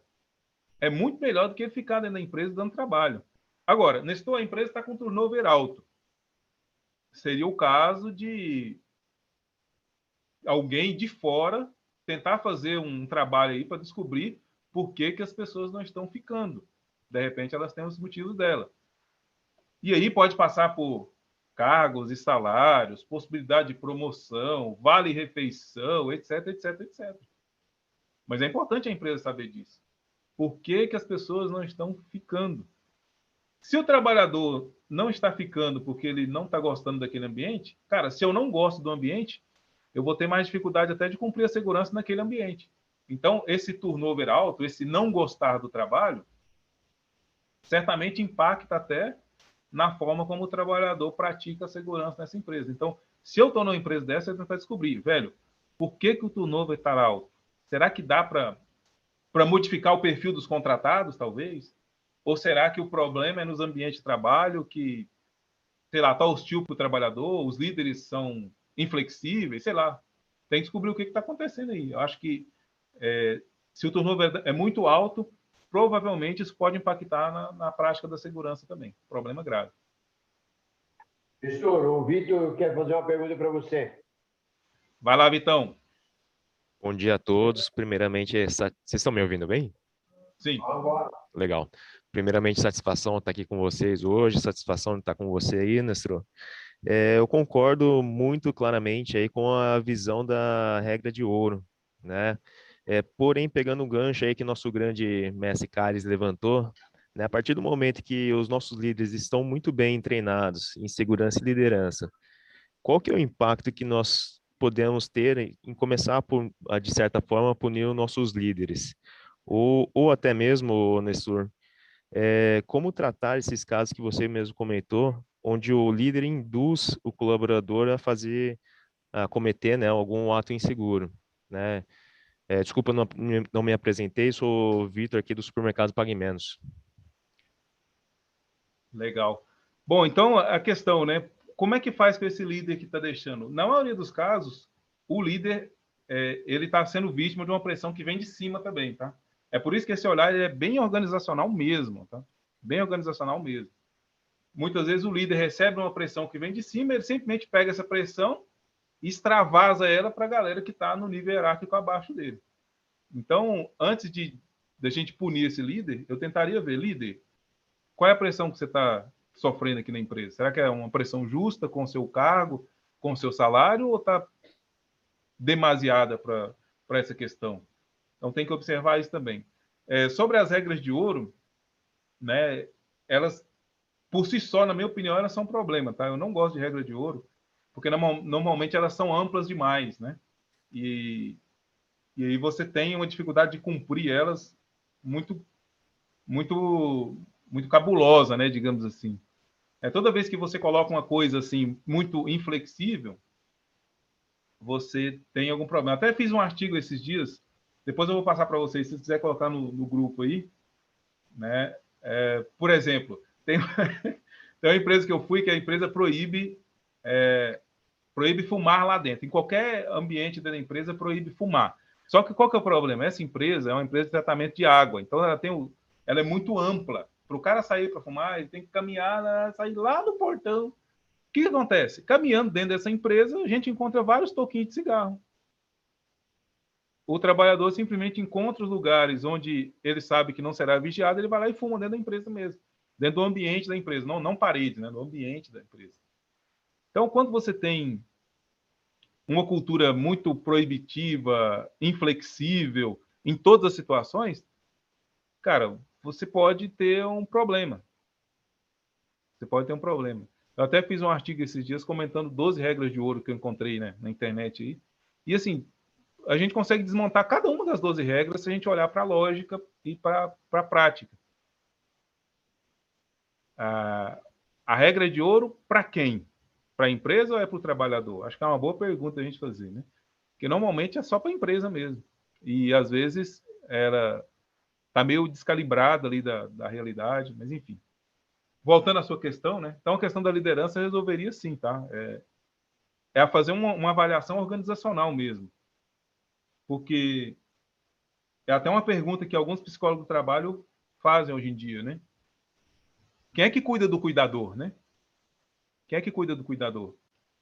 Você tem os líderes nas empresas adoecendo hoje, muitos casos por conta disso, porque a pressão sobre eles é muito grande e eles têm dificuldade em extravasar essa pressão para baixo. Às vezes extravasa com energia demais, aí a empresa está cheia de processo lá de assédio moral. Então, eu sei que é ruim não poder te dar uma resposta assim clara e límpida. Faz isso, mas eu diria que se eu tivesse lugar, a primeira coisa que eu faria é isso. Era fazer algumas rodas de conversa com meus líderes e tentar descobrir onde é que está o problema. Porque, de repente, a estrutura toda de cima para baixo está carcomida. E aí, não adianta só eu punir esse líder. Eu tenho que ouvir ele antes de tomar qualquer decisão. Professor. Opa! Bom, com referência aos questionamentos que você fez agora do grupo, eu vou colocar você no nosso grupo do 5 VAR, no nosso comitê, tá bom? A Vivian está nos ouvindo, e você lá, assim você fica à vontade. Aqui na nossa mesa tem 2 perguntas a serem feitas, e também aí no chat tem uma pergunta, eu não sei quem é a pessoa, 4252, né? Você quer colocar seu nome? Sou eu, Marcelo. Ah, Marcelo. Marcelo. Tá bom, Marcelo? Fala, Marcelo. Faz a sua pergunta, então. Ô, meu querido. Fala, 42. Estou disfarçado. Meu caro, deixa eu te fazer uma pergunta. Você falou aí em a campanha Amigo do Peito, cuidar de si, cuidar do outro e se deixar cuidar. Falou também de alguns pontos aí importantes, mas o que você entende, né, que as empresas estão fazendo, o que você pode agregar para a gente na questão de tolerância ao risco, né? A gente vê, como você falou aí, que o ambiente de trabalho influencia muito o colaborador, né? A gente vê pessoas praticando aí atos inseguros do nosso lado, né? E o líder passando, não dando importância para aquilo. Como é que a gente pode melhorar, né? Melhorar no sentido de reduzir essa tolerância aos desvios que a gente vem encontrando? Beleza. Bom, eu acho que a primeira coisa é a gente ter uma noção realista de como é a atividade, tá? Existe um forte nível de realidade nas empresas hoje. Elas querem que tudo dê certo no ambiente de trabalho, que não haja qualquer desvio por parte do trabalhador, mas por parte do processo pode. O processo pode sair do padrão, mas o trabalhador não pode. Isso é muito irrealista. Então, você falou aí de um problema bem clássico, né? O líder passa perto e não faz nada, velho. Se o líder passa perto e não faz nada, infelizmente, você não vai conseguir. A nova visão de segurança, ela tem uma coisa uma teoria que eu acho muito interessante, que é o seguinte, né? Você tem uma linha, que é essa linha aqui, retinha, né? O que a gente pode chamar essa linha? A gente pode chamar essa linha de trabalho idealizado. Trabalho idealizado é aquilo que a gente pensou, é aquilo que está no manual, é aquilo que você fala, velho, isso aqui é o mundo perfeito. Mas aí o que a gente vê nas empresas hoje, né? No dia a dia, a performance oscila para cima e para baixo. O que a gente poderia chamar isso? Poderia chamar isso de trabalho real. Trabalho real, a performance varia. Tem uma teoria que diz o seguinte, quanto mais essa performance varia para baixo aqui, mais perto essa performance está da linha do acidente. Quanto mais ela varia para baixo, mais perto ela está da linha do acidente. A nova visão de segurança, ela diz o seguinte, cara, você pensar nesse trabalho idealizado aqui, ela é irrealista. Você não vai chegar num trabalho 100% sem erro, porque às vezes o trabalhador vai ter que fazer ajuste mesmo na operação. Às vezes você não tem uma coisa, você vai ter que colocar um clipe de papel para segurar alguma coisa, até que vai lá no mercado e compra o certo para poder fazer. Desde que seja feito com o máximo de segurança possível, não tem problema. Então, o que a nova visão de segurança faz? Não, ela condena essa visão tradicional de não, tem que ser o trabalho idealizado. Tem que ser o que está lá na regra de ouro, tem que ser o que está lá no OSAS. Né? Ela fala o seguinte, cara, vamos criar uma outra linha aqui para baixo, onde a gente vai aceitar que vai ter, sim, algum nível de variação, mas que a variação não seja tanta a ponto de comprometer a segurança. Né? Essa teoria é chamada de Blue Line, Red Line. Linha azul, linha vermelha. A linha azul, a linha vermelha aqui, e você tem a linha do acidente aqui embaixo. Então, quanto mais ele se afasta do padrão, mais perto ele está aqui do acidente. Ó. Atravessou a linha do acidente, você tem um acidente aqui. Então, eu diria o seguinte, os líderes têm que ser envolvidos, têm que ser chamados para dançar, né?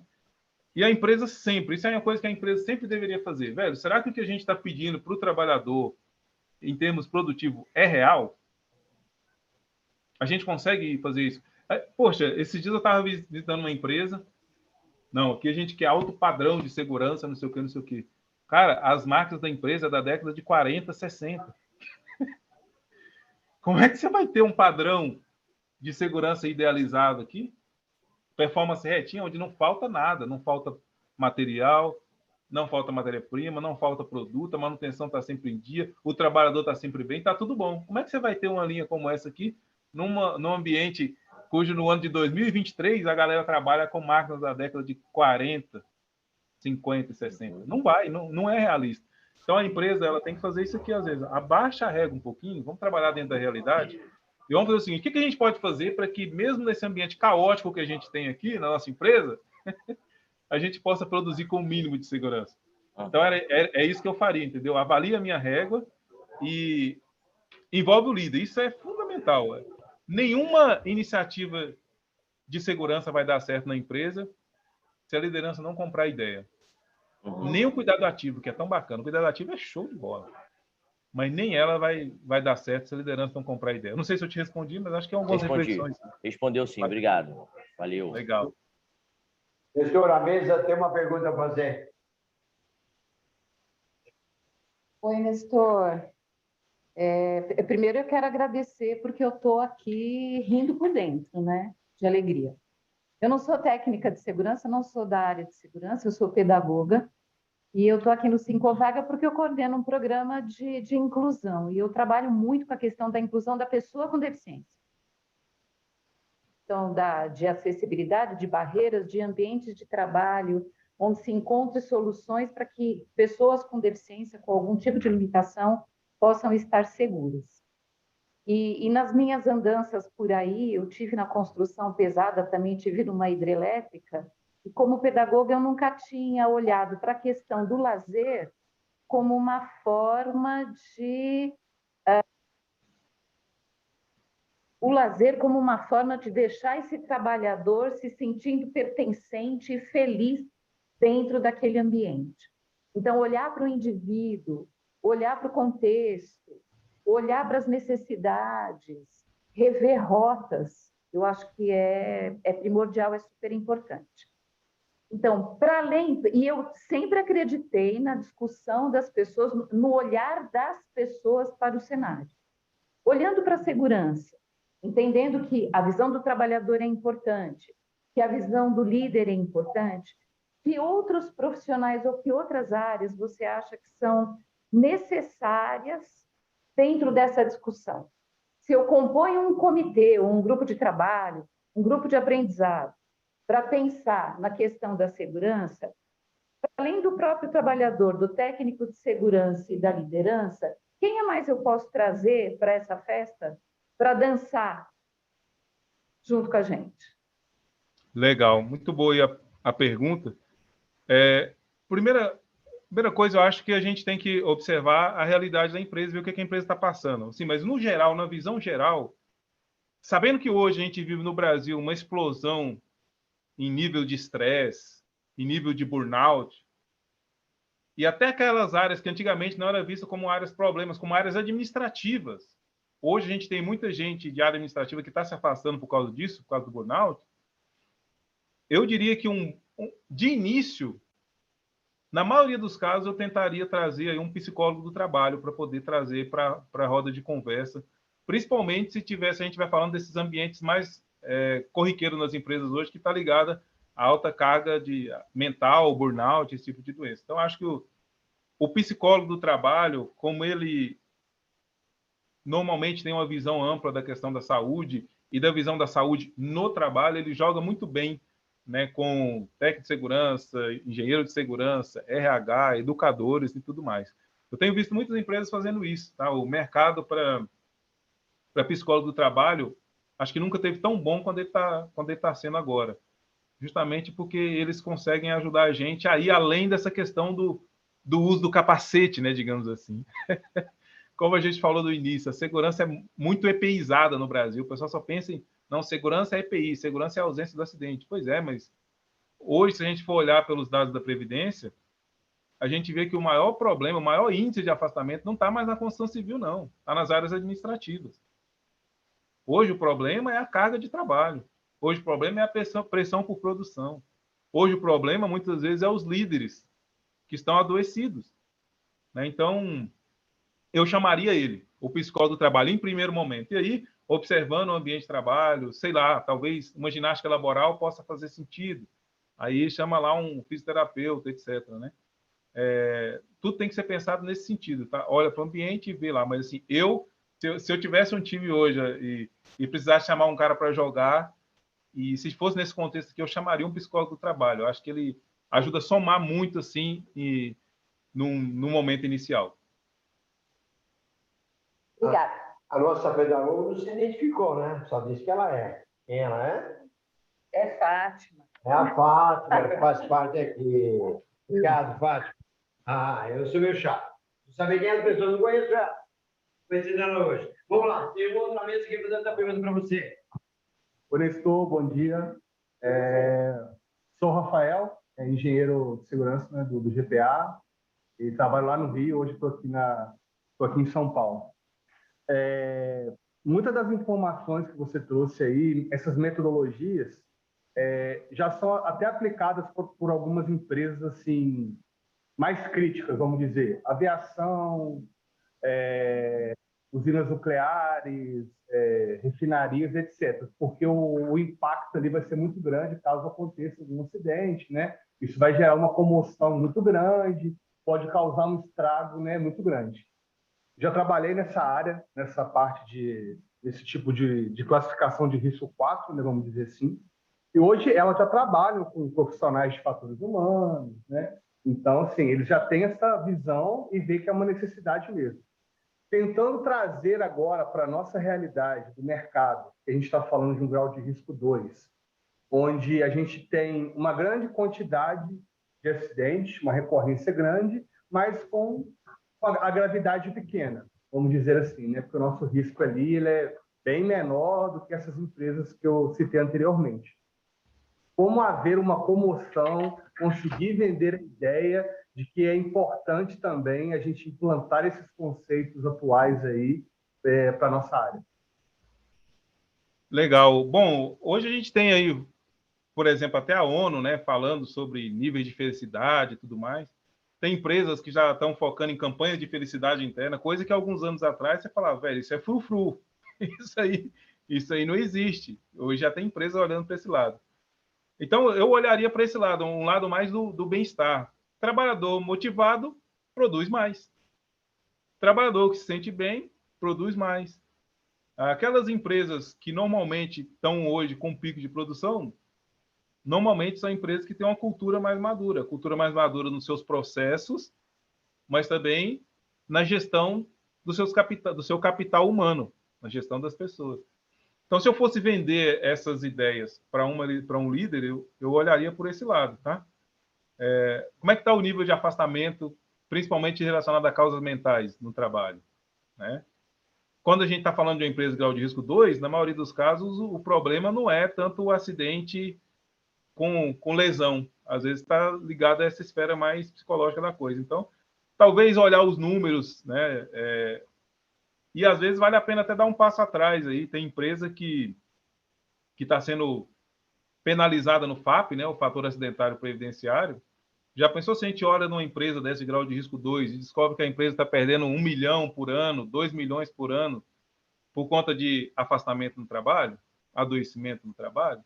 De repente, a gente consegue aí um bom argumento para fazer o empregador investir, né? Eu conheço alguns colegas que conseguiram fazer a empresa botar a mão no bolso nisso, olhando para o número do FAP, né? Então, vale a pena. Outra coisa que algumas empresas têm feito, elas têm feito campanhas têm feito diagnósticos internos, né? Faz o diagnóstico e levanta. O próprio trabalhador traz as problemáticas e aí você pode usar o próprio diagnóstico interno da empresa para embasar algum investimento na própria empresa. O trabalhador está dizendo que a nossa gestão de segurança está inefetiva. Aqui, ó, apareceu no diagnóstico. Leva isso para conversar com a empresa. A gente precisa melhorar a nossa gestão nos pontos X, Y e Z. O empregador, normalmente, ele gosta muito de ter algum subsídio assim, mais material para poder investir. Então, número de FAP, pesquisa interna, vale muito a pena. Nestor, minha empresa não tem nenhuma pesquisa interna. Começa a entrevistar as pessoas aí. Eu sempre digo para o colega, né? Às vezes você não tem dinheiro para levar o Nestor para fazer um diagnóstico de segurança, faz um troca-troca do bem aí com o colega. O colega faz uma pesquisa na sua empresa, você faz na empresa dele. E aí vocês fazem um troca-troca aí. O que não se deve fazer quando a gente fala de pesquisa para medir na empresa? Você não deve confiar em pesquisa escrita, tá? Normalmente, quando eu faço diagnóstico nas empresas, a pesquisa escrita, ela sempre dá um mundo maravilhoso de Bob. É maravilhoso, é muito bom. Quando você olha a pesquisa escrita, como é que está o líder? O líder é excelência em segurança. Você fala, nossa, que maravilha. Como é que estão os EPIs? Os EPIs estão sempre bons, é fácil retirar. Então, tudo que você olha na pesquisa escrita, vem tudo muito bem. Mas aí, quando você para conversar com os trabalhadores, aí a coisa pega. Então, é sempre interessante, quando a gente quer fazer algum trabalho de diagnóstico, a gente entrevistar as pessoas. E não é bom que seja o técnico da empresa, por isso o trabalho de troca-troca. Você pode conversar com outro colega, um colega faz você faz na empresa dele, ele faz na sua. E aí vocês conseguem chegar a um denominador comum que pode ser bem mais interessante. Então, eu faria isso, tá? Na hora de convencimento, tenta levantar algum dado, né, para tentar subsidiar, nem que seja uma análise qualitativa, porque pesquisa de conversa é análise qualitativa. Mas se ela traz alguma evidência de pessoas apontando para o mesmo lado ali, que a liderança está ineficaz, a pressão está demais, enfim, pode indicar, sim, a possibilidade de o empregador olhar para aquele cenário e falar, realmente, isso aqui valida, né, a necessidade de um investimento financeiro. Opa, Fábio do GPA também, sou coordenador de segurança do trabalho do GPA, engenheiro de segurança. Falando sobre a questão positiva, né, a visão positiva da segurança do trabalho, nós temos algumas iniciativas onde, desde informativos, falando da parte positiva ali de cumprir procedimentos de forma correta e não botar causas desses informativos para trazer aquela parte negativa. Nós temos também algumas iniciativas como reciclagem dos operadores de empilhadeira, como você falou ali, em vez de punir esses caras com advertência. Então, primeiro tentar tratar, identificar essas causas e fazer uma reciclagem, isso nas centrais de distribuição. Nós estamos com algumas iniciativas agora, que é trazer a mensagem preventiva de colaborador para colaborador, utilizando hoje os vídeos e o WhatsApp, que é muito positivo aqui.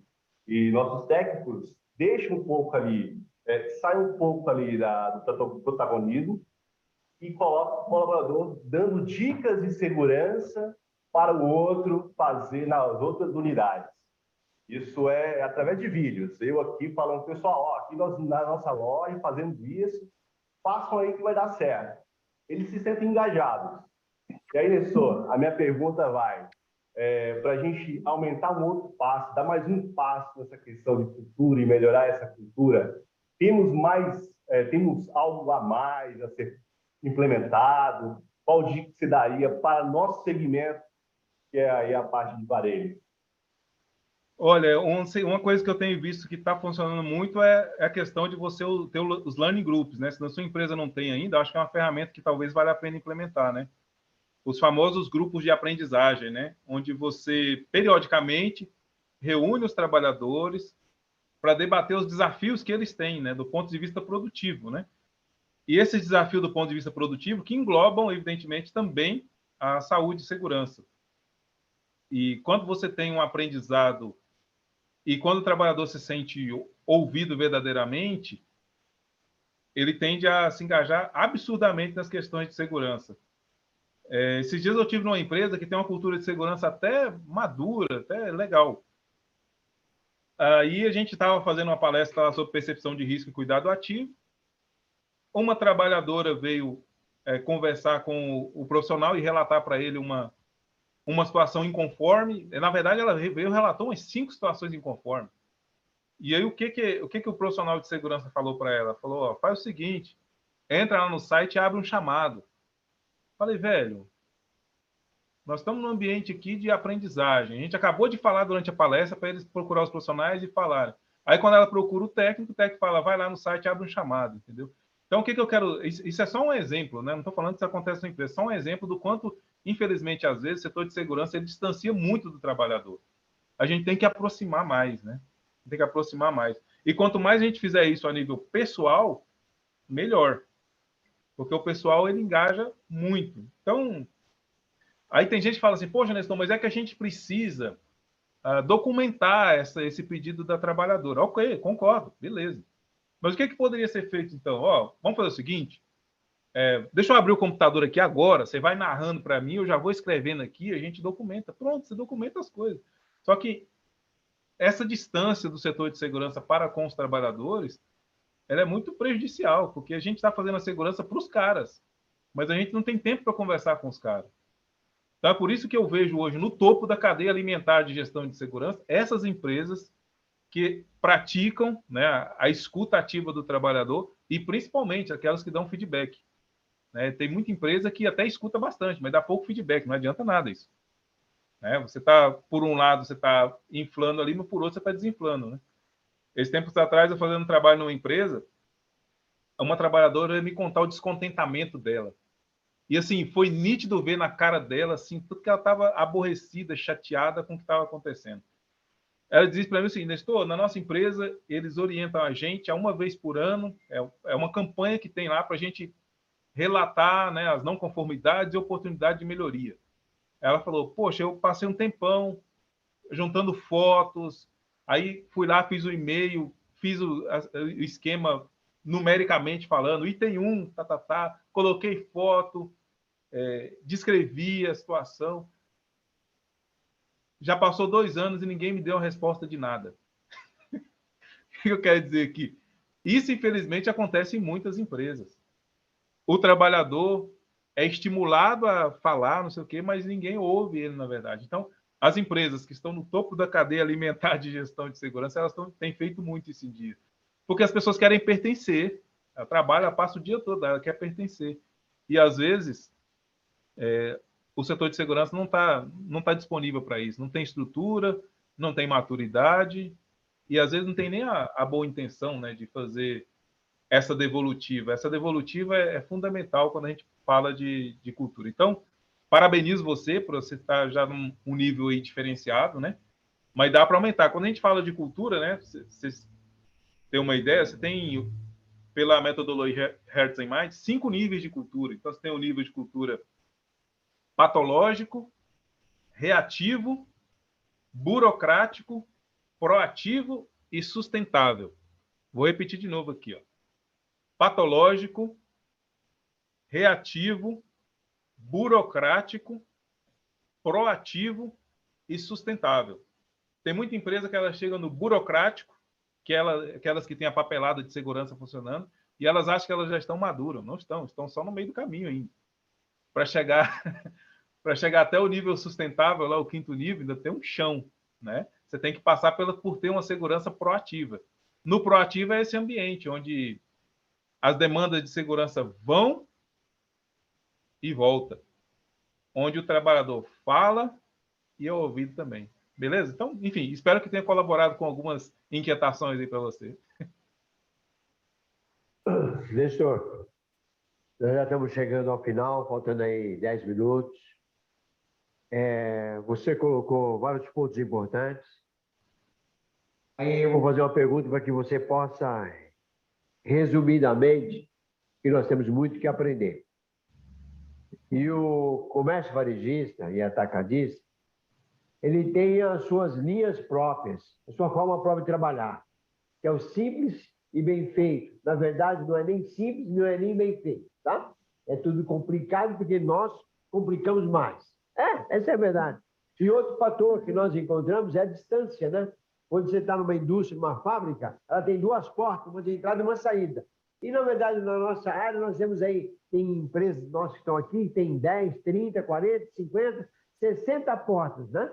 Quer dizer, são 600 locais diferentes, 30 lugares diferentes. Então, para poder trabalhar, ele tem que ter um planejamento diferente.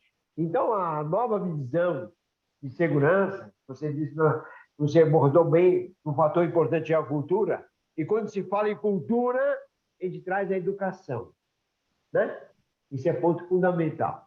Então, eu não vou discutir porque o tema é curto, mas é importante a gente poder dialogar isso. Eu gostei disso aí. Agora, resumidamente, cara, para que nós aqui podemos agregar mais no nosso conhecimento, os fatores importantes, esse ponto mais importante que você tem, junto com a tecnologia que nós temos, embora nós usamos pouca tecnologia na atividade de segurança. A segurança é uma ação, a segurança é uma atitude, a segurança é aprendizado. Pegar a tecnologia e colocar nisso, tem um X aí que é bacana, que é desafiador. Fala para nós, para você, e deixou nós aí várias sementes, e o pessoal aí várias perguntas, e até aguçou algumas pessoas, e aguçou a mim também. O resumo, para mim, é o seguinte: todo dia nós aprendemos cada vez mais, né? Quando a gente pensa que sabe, a gente não sabe nada. Eu ia falar um palavrão, mas não vou falar, né? Porra nenhuma, eu não posso. Essa é verdade, cara. Nós temos muito o que fazer. Eu acho bacana isso, porque eu também busco esse conceito. Oi? E vai? Tomei o remédio. Então, vamos lá. Porque eu quero você, Nestor, mais conosco. Depois a gente vai fazer uma reunião contigo aí com a direção do Ciclovaga. A gente quer fazer um trabalho com você bacana aí, e eu quero parceria com você, e nós temos a parceria contigo e vice-versa. Como você fazer o troca-troca, eu falo aí de outra forma, né? Mas me fala aí, com poucas palavras, embora se passar não tem problema, que a gente possa focar nesses pontos importantes, na nova visão que você tem da segurança do trabalho, que nós devemos ter, que nós devemos aprender e devemos ter aquela direção. Qual que seria? O ponto mais importante é o seguinte: o trabalhador não é a variável a ser consertada. Esse é o ponto mais importante, tá? Porque a gente acreditou, né, a vida toda na segurança, na pirâmide, que diz que 99% dos acidentes é culpa do trabalhador. Então, se a gente consertar o trabalhador, a gente conserta tudo. Isso não é verdade. Nós estamos num ambiente de... Hoje só fala, né? Sistemas sociotécnicos complexos. Sistemas sociotécnicos complexos, né? Mundo VUCA, né? Volátil, incerto, caótico, ambíguo. Então, não dá para a gente atribuir, né, a segurança do trabalho, tudo que dá de errado ao trabalhador. Não dá para atribuir. Se deu certo, é da liderança e do SESM. Se deu errado, é do trabalhador. Não é assim. A gente não constrói nada dessa forma. O trabalhador, na verdade, ele é um parceiro. Ele sai de casa muito bem intencionado. Eu nunca vi alguém espreguiçar em casa assim, hoje eu vou para a empresa. Para quê? Para me matar, para me acidentar. ou falar assim, hoje eu vou para a empresa, para quê? Para quebrar todas as regras de segurança. É hoje. Hoje eu quebro tudo. Eu nunca vi o trabalhador fazer isso. O cara sai de casa com uma boa intenção, velho. Ele quer ir lá, ele quer trabalhar, ele quer garantir o sustento dele. Mas aí, quando chega na empresa, ele encontra vários desafios que, como a gente falou aqui na teoria do line headline, os desafios organizacionais de produção obrigam o cara a fazer gambiarra. Obrigam o cara a trabalhar correndo, mas tão correndo que às vezes esquece de colocar o EPI. E como está cada um no seu quadrado, você não tem uma cultura de segurança de cuidado ativo, cuidar de si, cuidar do outro, se deixar cuidar, o colega dele vê ele sem EPI e não fala nada. O líder vê ele sem EPI também e não fala nada. E aí, quando ele se acidenta, a culpa ainda é dele.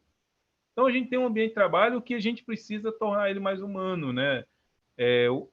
Teve até um momento que o colega falou, né, de você trazer o protagonismo da segurança para o trabalhador. Realmente falta isso. O trabalhador não é a variável a ser consertada. O trabalhador é parte do sistema de trabalho. Se eu melhoro o sistema de trabalho, eu melhoro as influências. Melhorando a influência que o ambiente de trabalho exerce sobre o trabalhador, eu vou ter comportamentos seguros, vou ter comportamentos muito melhores, sem dúvida nenhuma. Então, é um resumo que a gente faria do que a gente falou aqui nesta manhã. Então, se quer dizer, outro resumo, nós estamos subestimando? Sim ou não? Subestimando o trabalhador? Sim. Sim, é o que acontece, infelizmente, né? Você tem, como a empresa é dividida por nível hierárquico, você tende a olhar o nível hierárquico de baixo com um nível de importância menor. Na verdade, ao contrário, né? Você tem na empresa poucos profissionais que vão fazer gestão de segurança, poucos líderes e uma massa de trabalhador muito grande. E aí você quer que essas poucas pessoas influenciem a massa para que essa massa se comporte melhor. Mas você não se preocupa em... É a mesma coisa, vou dar um exemplo aqui, o exemplo do aquário, né? Você pega o trabalhador que está lá numa água suja, toda contaminada, e leva ele, por exemplo, um treinamento, e no treinamento a água é limpinha, é tudo cheirosinho, aí você pega esse peixe, né, o trabalhador dá o banho no peixe, limpa ele, desintoxica, e aí depois você pega esse peixe e joga ele na água contaminada de novo. Não adianta nada, velho. Ele vai continuar tendo os mesmos comportamentos enquanto as influências que ele receber forem as mesmas. Então, se a gente quer ter um trabalhador mais consciente, se a gente quer que ele tenha comportamentos melhores, a gente precisa melhorar o nosso contexto de trabalho. E o nosso grande parceiro para melhorar o contexto de trabalho é o próprio trabalhador, porque ele tem o conhecimento das barreiras que ele encontra no dia a dia para produzir. E nós que estamos no SESMIT, no RH, às vezes a gente não sabe disso, porque a gente está distante. A gente só passa no setor do cara. Então, essa aproximação para com o trabalhador é fundamental. E olhar o trabalhador no mesmo nível de importância. O Sidney Dekker, ele costuma dizer o seguinte, a gente tem que calçar a bota do trabalhador, no sentido de se colocar no lugar dele de vez em quando. Se colocar no lugar dele. Sentir a dificuldade que ele tem para executar a atividade dele. Certo, doutor Nestor. Alguém mais quer fazer pergunta aí? Tem alguém falando aí no fundo? Nestor?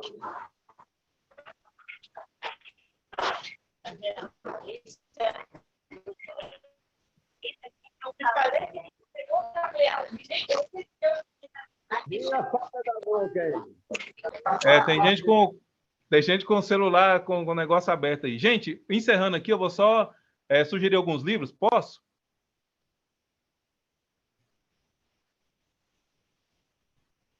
Tá com áudio cortado aí, eu não estou escutando, eu acho. Com certeza, Nestor, com certeza. Beleza, então eu vou só sugerir alguns livros aqui rapidinho, porque eles são um resumo aí dessas ideias que a gente passou aqui. Vou lembrar que nos dias 16 e 17 de maio eu vou estar em São Paulo, tá? Com o curso Safety Mindset, que é justamente sobre tratar sobre essas ideias aí. Quem quiser saber mais, só acessar o nosso site nestorwneto.com, Safety Mindset, 16 e 17 de maio. A gente vai mostrar na prática como é que a gente coloca essas coisas aqui que a gente falou em prática, tá? Então, de novo, a data, 16 e 17 de maio, eu estarei em São Paulo, né, com esse curso, beleza? Livros que vão ajudar a gente a destravar essa mente mais aberta na questão da segurança. Nova Visão de Segurança, um Olhar Brasileiro. Nova Visão de Segurança, um Olhar Brasileiro. É um livro, é o primeiro livro que fala sobre as novas visões no Brasil, tá? Ele é feito por vários autores, né? E quando você tem um livro feito por vários autores, você tem um ponto que não é muito bom. Os autores não conseguem aprofundar, né? Porque cada autor dá a sua visão, então fica muito curto. Então é um livro muito bacana, mas é um livro meio de entrada, mas ajuda bastante, tá? Nova Visão de Segurança, um Olhar Brasileiro. Também sobre cultura organizacional, tem o livro do Edgar Schein, o saudoso Edgar Schein, Cultura Organizacional e Liderança. Nesse livro ele conta como é que a cultura é sedimentada na empresa. Ajuda bastante esse livro aqui, dá uma ideia bastante interessante para a gente do que é cultura. Então, Cultura Organizacional e Liderança, do Edgar Schein. Sobre segurança psicológica, também tem um livro bem bacana, que é o livro da Amy Edmondson, chama A Organização Sem Medo. A Organização Sem Medo. Um livro muito bacana que fala sobre a segurança psicológica. E, para quem lê em inglês, né, tem os livros da Nova Visão também, que todos você consegue comprar eles em inglês, né? Safety 1 and Safety 2, né, que é o livro que fala sobre a Segurança 1 e Segurança 2, do Eric Honegger. Tem o livro Safety Differently, né, do Sidney Dekker, que também é bem bacana. E para terminar, vou passar para vocês mais um livro em português, que é da Juliana Bley. O nome do livro dela é Comportamento Seguro. Comportamento Seguro. Psicologia da Segurança no Trabalho e a Educação para a Prevenção de Acidentes. Esse livro está em português, tá? Comportamento Seguro. Psicologia da Segurança no Trabalho e a Educação para a Prevenção de Acidentes. Todos esses livros aí vocês encontram facilmente lá no site da Amazon. Beleza, gente? Então, ó, o pessoal até já escreveu aqui, ó, os títulos em português, o pessoal até já escreveu aqui, muito bacana. Tá? Lembrando, esse Comportamento Seguro, talvez tenha outros livros com esse nome, tá? Comportamento Seguro. Aí você pode colocar assim quando for comprar, Comportamento Seguro, Juliana Bley. Aí você deve encontrar ele com maior facilidade aí. Teve o colega aqui que falou, o Rudimir, só ler o comentário dele, é exatamente isso que tentamos aplicar aqui. O acolhimento do colaborador com escuta ativa e disseminação de informações relevantes e o cruzamento de dados, inclusive financeiros, com o FAP, comentado pelo Nestor. Ele falou assim, ó, essa metodologia gera transformação. Isso aí. Obrigado, Rudimir. Obrigado, colegas. Foi muito bom estar com vocês aí. Estamos à disposição nas nossas redes sociais, viu? Vocês me encontram aí no Instagram, em tudo quanto é lugar que você digitar nesse W Neto, vai aparecer nós lá. Nestor, obrigado. Quem agradece somos nós. Terminamos com 46 pessoas online, começamos com 28, foi muito bom. Abriu a mente aí algumas questões para a gente poder discutir ela no futuro. Gostaria de contar com você em outros eventos. Muito obrigado mesmo aí pela tua presença, obrigado aí pela sua palestra, pela introdução e você discutir com todo mundo também. E quero agradecer aos 48 pessoas que estão participando, inclusive a mesa. E, Henrique, você que é o anfitrião, não quer agradecer ele publicamente, hein, Henrique? Você sumiu, ele está aqui presente, fica escondendo aí. Cadê você, Henrique? Gostaria de agradecer. Com certeza agregou bastante para a gente. E, Nestor, espero que a gente possa fazer os trabalhos. Eu estou vendo aqui também que tem a galera que... Estou vendo aqui lojas Renner, outros segmentos. Então, assim, foi muito gratificante, né? E obrigado pela disponibilidade, Nestor. Obrigado mesmo. Valeu, eu agradeço. Parabéns, muito obrigado. Quero agradecer a todos. E o próximo evento é no mês que vem. E aí vai conversar e passa a data para vocês. Obrigado. Que Deus abençoe a todos. Um abraço. Bom dia, obrigada.